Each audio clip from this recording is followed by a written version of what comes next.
Hello everyone and welcome to today's video. Today's video is going to be about how to log into Ohio Wesleyan University, OWU, as a student. For that, the first thing that you'll have to do is open up Google Chrome or a browser of your choice and then you must head over to owu.edu/reset.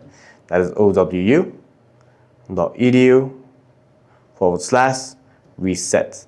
And then you can hit go or enter on your keyboard. Here you must enter your non-OW email that you register with and then hit submit request if you have not already got your activation email.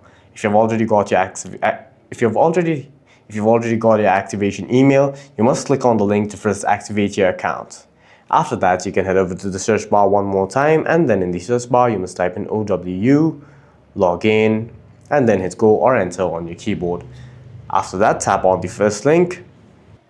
Here you'll have to enter your username, hit next, and enter your password that you activated through the link sent to you.